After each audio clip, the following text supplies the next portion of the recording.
guys, I'm Mike again, glad to have you guys back. In today's video, we're gonna talk about keyboards, specifically how we made this beast of a keyboard. So this is a fully customized keyboard. We chose and ordered all the parts in it individually, and here's a quick breakdown of the parts that we are using to build this. So first of all, we have the THOCC 65% aluminum case by KBD fans. We chose this one because we love the compact size to save space on the desk, and the brass weight is really heavy and good looking, giving it a super premium feel to it. And next, we have the PCB board. It's hot swappable, meaning when you change your switches, there's no soldering involved. And it also has RGB LEDs as well, so yeah, it's gonna light up when we plug it in. And next, we have the 65% sized brass plate. This material gives it a bit of flex, and it looks super nice and matches the brass part of the case super well. And in between the PCB and the case, we're gonna put in a foam dampener to make it sound even better when we're typing. And for the keycaps, we're using the MT3 Susu Watari custom keycaps by Drop and Mateo. We chose these because we love the vintage look of the SA profile keycaps. It's great for typing, and it's known to produce a great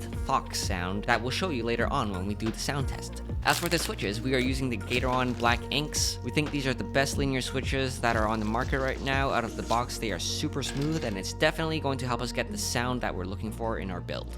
And of course, how can it be an epic build without a coiled cable? This is the custom coiled cable that I got from G Cables on Instagram. Basically, it works just as well as any other cable, but I just love the look of the dark red and the aviator connector. This cable is gonna look badass with any dark themed keyboard. And finally, we're using the THOCC screw-in stabilizers, and we're using desk key switch films. Using these will make the switches more stable and reduce wobbling. So in this video, we're gonna show you guys the step-by-step process of how we made it. So that's hopefully you guys can do the same if you want to or not, because this is a very expensive keyboard. In total, everything costs over $500. So guys, sit back and relax, and I hope you guys enjoyed the video. And if you want to support the channel, remember to like and subscribe, as that really helps me out. And without further ado, let's get started.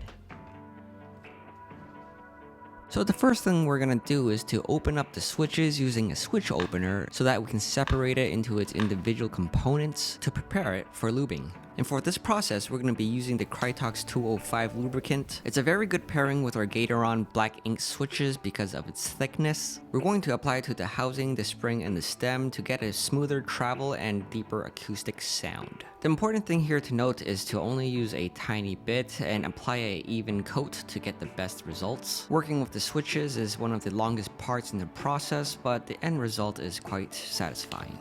So after applying the lubricant, we're gonna go on ahead and put on the switch films. These are very useful because it helps reduce the wobble between the top and bottom housings. The films also make it a tighter switch, which affects the sound quality as well. So after that, we're gonna lube the stem, and we're well on our way to completing our first switch.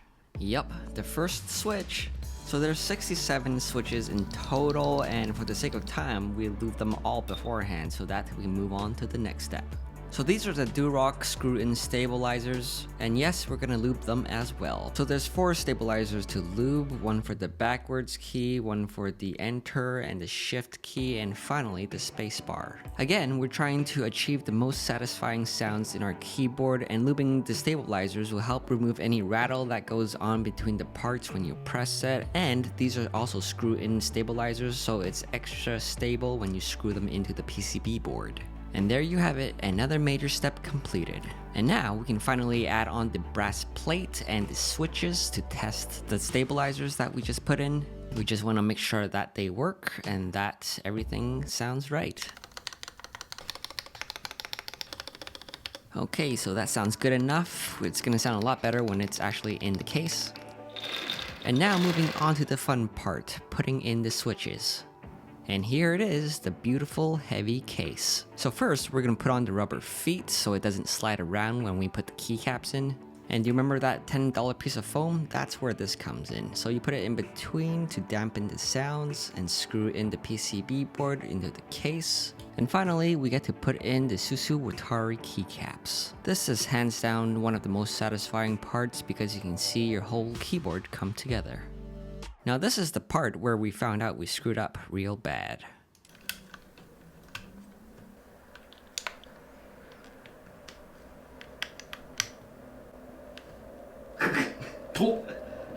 Nani? So we actually installed the left shift stabilizer incorrectly. It's supposed to both go up and down like this, but as you can see, it's just not working. Alright, here we go again. So if you can't tell by now, it's actually our first time building something like this, and if you build keyboards on a regular, you know that things happen. So to fix the stabilizers, we'd have to take everything apart and redo everything again, but really it's no big deal. It's usually faster the second time around anyways, especially if you're watching TV while doing this. Time just flies by. And finally, here is the sound test.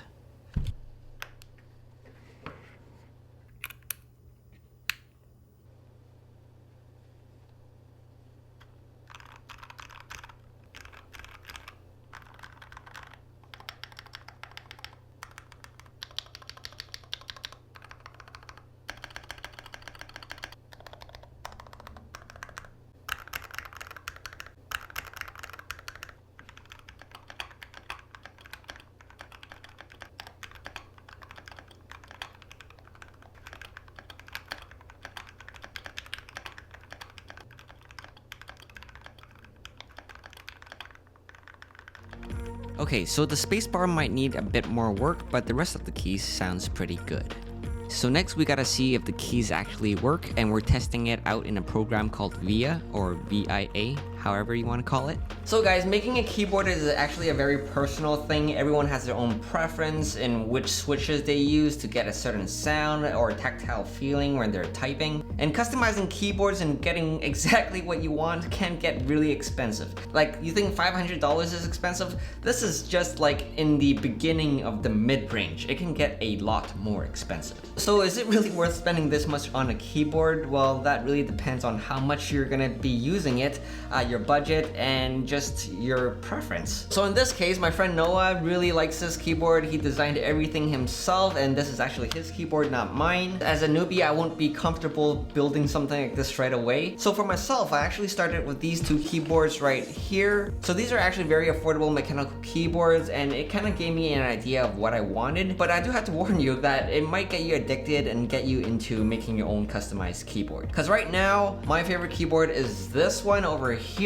So if you've been following me on Instagram, you've seen this before, and yes, these are wooden keycaps. It's super, like, hipster. But anyways, in the very next video, I'm actually gonna compare all the different keyboards that I have and compare all the sounds, all the functionality. So if you wanna see that video, remember to like, subscribe, and turn on that notification bell to get the latest updates about my channel from YouTube. And that's it for now, friends. Thank you so much for watching, and I'll see you in the very next video. Bye!